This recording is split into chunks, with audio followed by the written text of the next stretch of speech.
નમસ્કાર, સ્વાગત છે આપનું સમાચારોમાં। આપની સાથે હું છું પ્રિયંકા।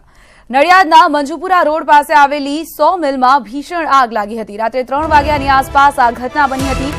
નડિયાદ ફાયર બ્રિગેડની 3 ટીમ દ્વારા આગ પર કાબુ મેળવવાના પ્રયાસ તેજ કરાયા છે। કલાકોની જહેમત બાદ પણ આગ પર સંપૂર્ણ કાબુ નથી મેળવી શકાયો। પ્રાથમિક અહેવાલ મુજબ આગમાં જાનહાનિના કોઈ સમાચાર પ્રાપ્ત નથી થયા। આગ કેવી રીતે લાગી તેનું સાચું કારણ પણ સામે નથી આવ્યું। વધુ માહિતી સાથે જોડાઈ ગયા છે સંવાદદાતા જનક જાગીરદાર। જનક, રાત્રે 3 વાગે અહીં આગ લાગી હતી। હાલની શું પરિસ્થિતિ છે અને શું કોઈ જાણકારી મળી કે આગ કયા કારણોસર લાગી હતી?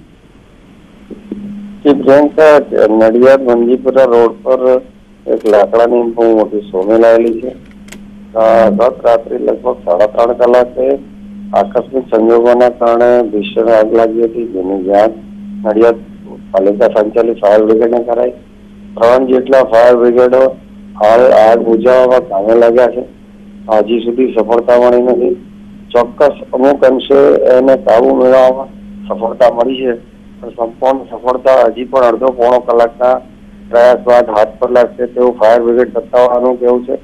સદનસીબે કોઈ જાનહાનિ થઈ નથી અને ઇલેક્ટ્રિક શોર્ટ સર્કિટના કારણે આગ લાગી હોય તેવું પણ તેમનું જણાવવું છે। જી જનક, આભાર આપનો અમારી સાથે જોડાવા માટે।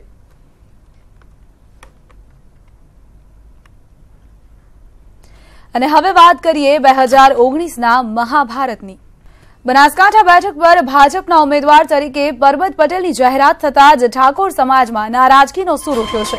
ઠાકોર સમાજ અહીં ભાજપને સાથ ન આપે તેવી સ્થિતિ ઊભી થઈ છે।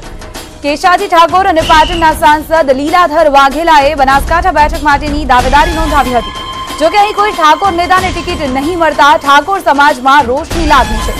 ચૂંટણીમાં કેવા પ્રકારની રણનીતિ ઘડવી તેને લઈને બનાસકાંઠા ઠાકોર સમાજે આજે સંમેલનનું આયોજન કર્યું છે, જેમાં ભાજપના ઉમેદવાર પરબત પટેલને લઈને ચર્ચા થાય તેવી શક્યતા છે। સાથે જ આની અસર ઠાકોર પ્રભાવિત મત વિસ્તારમાં પડે તેવી શક્યતા પણ છે। એટલું જ નહીં, ઠાકોર સમાજ પોતાના નેતાને અપક્ષ ચૂંટણી લડાવે તેવી પણ શક્યતા જોવાઈ રહી છે।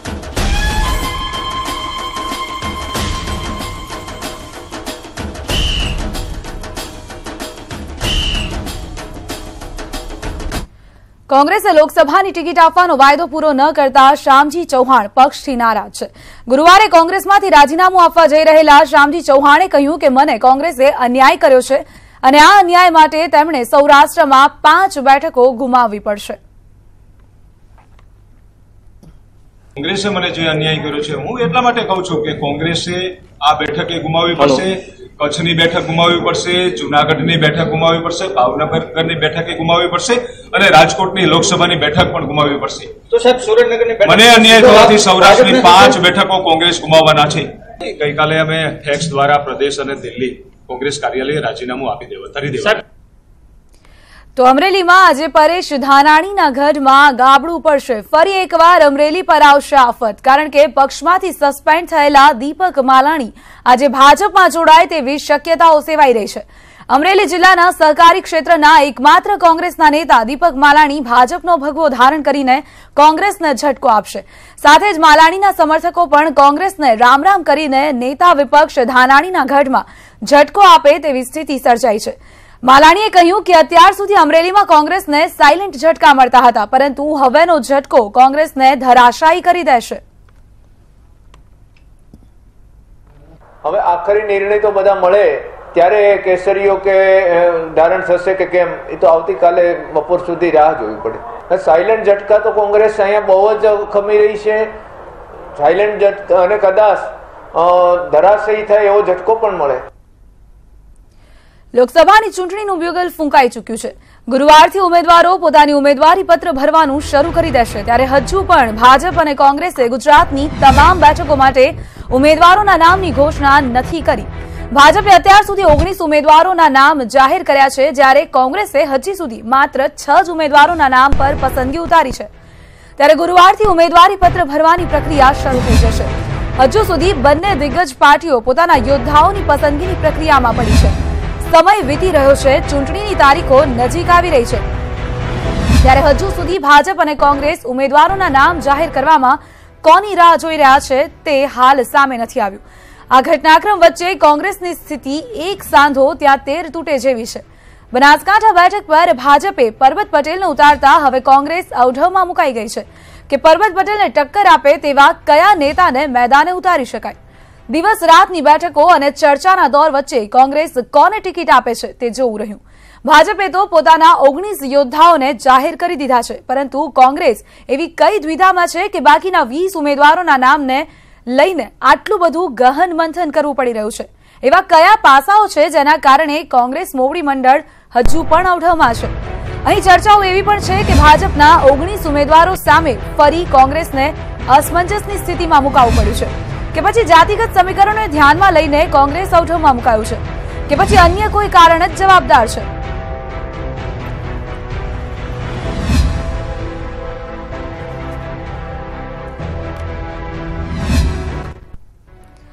ભાજપે ગુજરાતની 26 લોકસભા બેઠકો માટે 16 ઉમેદવારો જાહેર કર્યા બાદ આજે વધુ 3 ઉમેદવારોના નામ જાહેર કર્યા છે, જેમાં પંચમહાલથી રતનસિંહ, પોરબંદરથી રમેશ ધડુક અને બનાસકાંઠાથી પરબત પટેલના નામ જાહેર કરાયા છે।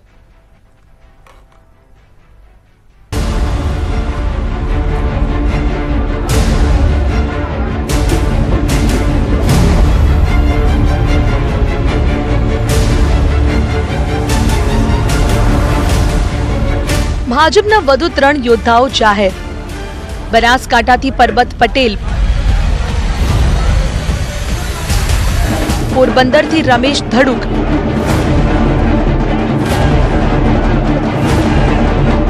અને પંચમહાલથી રતનસિંહ રાઠોડના નામ પર ભાજપે મંજૂરીની મહોર મારી દીધી છે। બનાસકાંઠા બેઠક ઉપર કેન્દ્રના રાજ્યકક્ષાના ગૃહ રાજ્યમંત્રી હરિભાઈ ચૌધરીનું પત્તું કપાઈ ગયું। હરિભાઈના સ્થાને ચૌધરી સમાજના જ પરબત પટેલને ટિકિટ અપાઈ છે। પરબત પટેલ હાલ રાજ્ય સરકારમાં મંત્રી છે। ક્યારે ટિકિટ પાર્ટી કોઈની કાપતી નથી, મારો આ વ્યક્તિગત અભિપ્રાય। કાર્યકરી કાયમ કાર્યકર હું મારી જાતને આમાં દાખલ જો ત્યારથી કાર્યકર તરીકે સ્વીકારું છું, ત્યારે કાર્યકર હરિભાઈ પણ મારા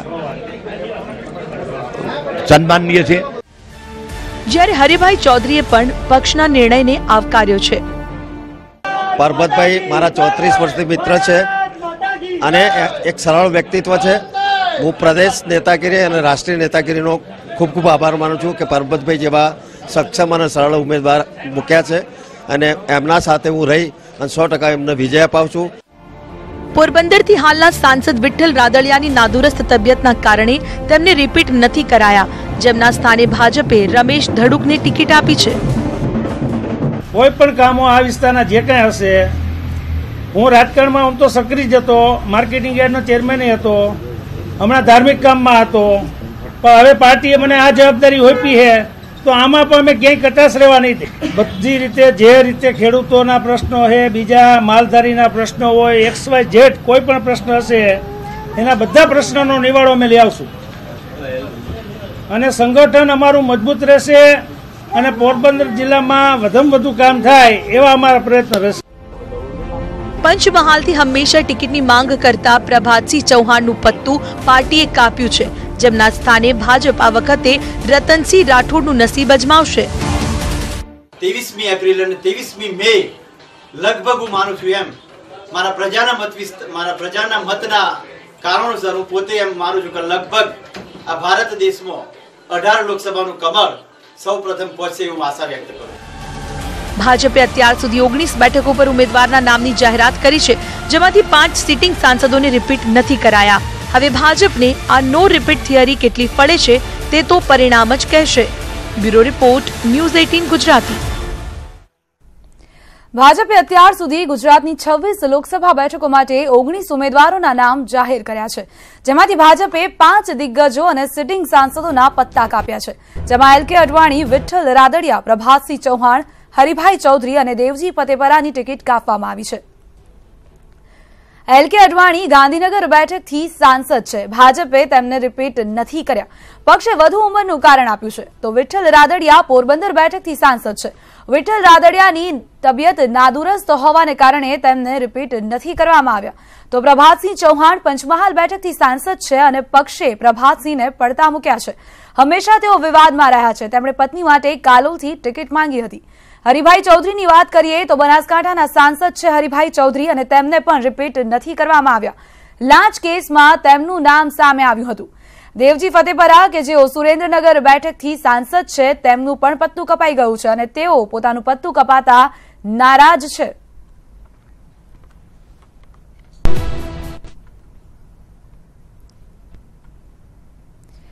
ભાવનગર લોકસભાની બેઠક પર ભાજપ દ્વારા ઉમેદવાર જાહેર કરવામાં આવતા જ ભાજપના સ્થાનિક કાર્યકરો એક્ટિવ મોડમાં આવી ગયા છે અને ઘરે ઘરે સંપર્ક અભિયાનનો આરંભ કર્યો છે. તો બીજી તરફ કોંગ્રેસ પક્ષ હજુ સુધી ઉમેદવારોનું નામ તો ઠીક પરંતુ સંભવિત ઉમેદવારોની યાદી અંગે પણ મૂંઝવણમાં છે. ત્યારે જે રીતે ભાજપે ઘર ઘર જઈને લોકસંપર્ક શરૂ કર્યો છે તે જોતા એક વાત ફરીથી સાબિત થઈ ગઈ છે કે માઇક્રો પ્લાનિંગમાં ભાજપ કોંગ્રેસ કરતા ખૂબ જ આગળ છે. ત્યારે કોંગ્રેસ દાવો કરે છે કે અમે 6 મહિનાથી પ્રજાની વચ્ચે રહીને કામ કરી રહ્યા છીએ. તે પણ પ્રચારનો જ એક ભાગ છે.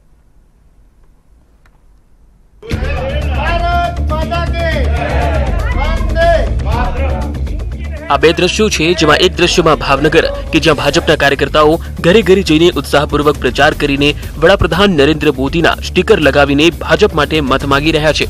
તો બીજા દ્રશ્યમાં છે કોંગ્રેસના શહેર પ્રમુખ અને પૂર્વ જિલ્લા પ્રમુખ જે ઓફિસમાં બેઠા અને ઓફિસમાં કાર્યકર્તાઓની ગેરહાજરી છતી થાય છે. ત્યારે ભાજપે શરૂ કરેલા પ્રચારની સામે કોંગ્રેસ ખૂબ જ પાછળ ચાલી રહ્યું છે અને કોણ કયા વોર્ડમાં પ્રચાર કરશે તે પણ નક્કી નથી.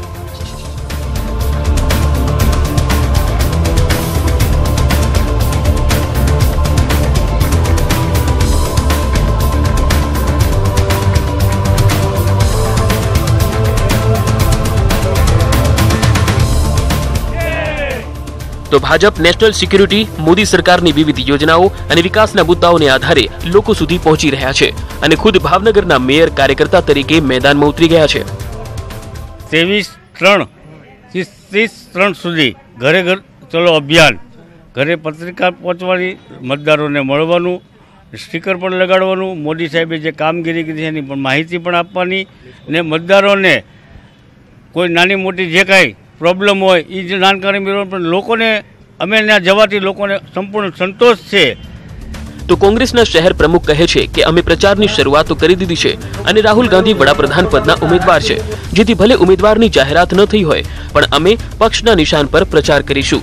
જો કે ભલે કોંગ્રેસ પ્રચારના દાવા કરતું હોય પણ ભાવનગર શહેરમાં જ સ્થાનિક કાર્યકર્તાઓમાં ઉત્સાહનો અભાવ છે તે હકીકત છે. કોંગ્રેસની ચૂંટણી તૈયારી છેલ્લા 6 મહિનાથી અમિતભાઈના માર્ગદર્શન નીચે, પરેશભાઈના માર્ગદર્શન નીચે, રાજીવ સાતવજીના માર્ગદર્શન નીચે શરૂ કરી દેવામાં આવેલી છે. અત્યારે અમે બૂથ વાઇઝ એક બૂથ દીઠ 2 જનમિત્રો બનાવ્યા છે અને વોર્ડ સમિતિઓની રચના પણ થઈ ગઈ છે. ટૂંક સમયમાં વોર્ડ પ્રમુખોની પણ જાહેરાત કરવાના છીએ, નવા વોર્ડ પ્રમુખો બનાવીએ છીએ. તેમજ ચૂંટણીના કઈ જગ્યાએ કાર્યાલય પસંદ કરવાનું સ્થળ પણ 2-3 જગ્યાના વિચારાઈ લેવામાં આવેલા છે. ત્યારે ગુજરાતમાં શા માટે કોંગ્રેસ સફળ નથી થતું તેનો દાખલો ભાવનગરમાં જોવા મળી રહ્યો છે. ચૂંટણીને હવે 1 મહિનો પણ બાકી નથી, ત્યારે પણ જો કોંગ્રેસ ઘરે ઘરે પહોંચી શકે તેવા આયોજનમાં ન હોય તો મતદારોના મન સુધી કઈ રીતે પહોંચી શકશે?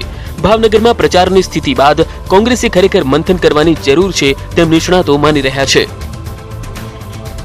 કેમેરામેન નવનીત દલવાડી સાથે ચિરાગ ત્રિવેદી, ન્યૂઝ 18 ગુજરાતી, ભાવનગર. જૂનાગઢમાં સરા જાહેર એક યુવાનની ગોળી મારીને હત્યા કરી દેવામાં આવી. પેટ્રોલ પંપ પર કરવામાં આવેલી હત્યાના ચોંકાવનારા દ્રશ્યો સામે આવ્યા છે. સીસીટીવીમાં સ્પષ્ટપણે દેખાય છે કે મૃતક યુવક તેના સાથી સાથે પેટ્રોલ પંપ પર પેટ્રોલ પુરાવા આવે છે ત્યારે અચાનક 3 જેટલા શખ્સોએ પાછળથી તેની પર હુમલો કર્યો. યુવકને મોતને ઘાટ ઉતારવાના દ્રઢ નિશ્ચય સાથે તેઓ આવ્યા હોય તેમ એક શખ્સે આ યુવક પર છરી વડે હુમલો કર્યો, જ્યારે અન્ય 2 શખ્સોએ તેની પર ફાયરિંગ કર્યું. જોકે બાઇક ચાલકે હુમલાખોરોનો સામનો કર્યો, જેને પગલે હુમલાખોરો ત્યાંથી ફરાર થઈ ગયા. આ હુમલામાં યુવકનું મોત થયું છે. સમગ્ર ઘટના એલસીબી ઓફિસની સામે આવેલા પેટ્રોલ પંપની છે. મૃતક યુવકનું નામ મહેબૂબ હમીર સુમરા છે. પોલીસે હત્યાનો ગુનો નોંધ્યો છે અને મૃતદેહને પોસ્ટમોર્ટમ રિપોર્ટ માટે મોકલી આપ્યો છે અને સીસીટીવી ફૂટેજના આધારે પોલીસે આરોપીઓને પકડવાની તજવીજ હાથ ધરી છે. અમદાવાદના અમદાવાદ વન મોલ અને ક્રોસવર્ડના વોશરૂમ અને ટ્રાયલ રૂમમાં છેડતીની ઘટનાઓ બાદ અમદાવાદ શહેર પોલીસે આ પ્રકારના બનાવોને રોકવા માટે એક એડવાઇઝરી જાહેર કરી છે, જેમાં મોલમાં કે શોપિંગ સેન્ટરમાં છેડતીમાં હવે સંચાલક સામે ગુનો નોંધવામાં આવશે અને લાયસન્સ રદ કરવાની સાથે ₹50,000નો દંડ પણ કરવામાં આવશે. આમ અમદાવાદ શહેર પોલીસની એડવાઇઝરીના પગલે મોલ સંચાલકો પણ સતર્ક થઈ ગયા છે.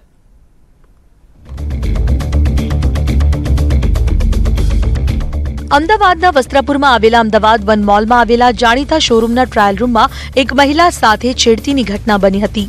તે પહેલા એસજી હાઈવે પર ક્રોસવર્ડના વોશરૂમમાં એક યુવતીનો વિડીયો ઉતારવાનો પ્રયાસ કરાયો.